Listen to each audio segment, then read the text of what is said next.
राधा रानी के परम भक्त और वृंदावन वाले प्रेमानंद जी महाराज को भला कौन नहीं जानता है। वे आज के समय के प्रसिद्ध संत हैं। यही कारण है कि उनके भजन और सत्संग में दूर दूर से लोग आते हैं। प्रेमानंद जी महाराज की प्रसिद्धि दूर दूर तक फैली हुई है। कहा जाता है कि भोलेनाथ ने स्वयं प्रेमानंद जी महाराज को दर्शन दिए। इसके बाद वे घर का त्याग कर वृंदावन आ गए। लेकिन क्या आप जानते हैं कि प्रेमानंद जी महाराज ने क्यों साधारण जीवन का त्याग कर भक्ति का मार्ग चुना और महाराज जी सन्यासी कैसे बन गए? आइए जानते हैं प्रेमानंद जी महाराज के जीवन के बारे में। प्रेमानंद जी महाराज का जन्म उत्तर प्रदेश के कानपुर में एक ब्राह्मण परिवार में हुआ।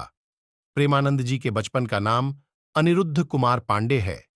इनके पिता का नाम श्री शंभू पांडे और माता का नाम श्रीमती रामा देवी है।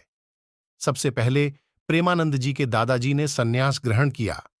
साथ ही इनके पिताजी भी भगवान की भक्ति करते थे और इनके बड़े भाई भी।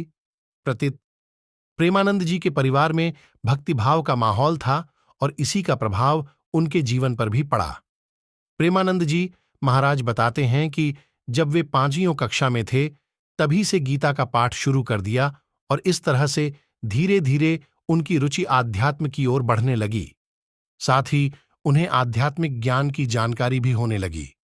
जब वे 13 वर्ष के हुए तो उन्होंने प्रेमानंद जी महाराज सन्यासी बनने के लिए घर का त्याग कर वाराणसी आ गए और यहीं अपना जीवन बिताने लगे। सन्यासी जीवन की दिनचर्या में वे गंगा में प्रतिदिन 3 बार स्नान करते थे और तुलसी घाट पर भगवान शिव और माता गंगा का ध्यान व पूजन किया करते थे।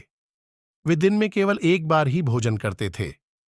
प्रेमानंद जी महाराज भिक्षा मांगने के स्थान पर भोजन पी।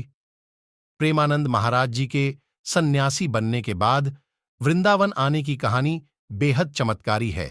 एक दिन प्रेमानंद जी महाराज से मिलने एक अपरिचित संत आए और उन्होंने कहा, श्री हनुमत धाम विश्वविद्यालय में श्री राम शर्मा के द्वारा दिन में श्री चैतन्य लीला और रात्रि में रासलीला मंच का आयोजन किया गया है, जिसमें आप आमंत्रित हैं। पहले तो महाराज जी ने अपरी चैतन्य लीला और रासलीला का आयोजन समाप्त होने के बाद प्रेमानंद जी महाराज को आयोजन देखने की व्याकुलता होने लगी कि अब उन्हें रासलीला कैसे देखने को कैसे मिलेगी। इसके बाद महाराज जी उसी संत के पास गए जो उन्हें आमंत्रित करने आए थे। उनसे मिलकर महाराज जी कहने लगे, मुझे भी अपने साथ ले चलें, जिससे कि मैं रासलीला को देख सकूं। इसके बदले मैं संत ने कहा, आप वृंदावन आ जाएं, वहां आपको प्रतिदिन रासलीला देखने को मिलेगी। संत की यह बात सुनते ही महाराज जी को वृंदावन आने की ललक लगी और तभी उन्हें वृंदावन आने की प्रेरणा मिली। इसके बाद महाराज जी वृंदावन में राधा रानी और श्री कृष्ण के चरणों में आ गए और भगवत प्राप्ति में लग गए। इसके बाद महाराज जी भक्ति मार्ग में आ गए।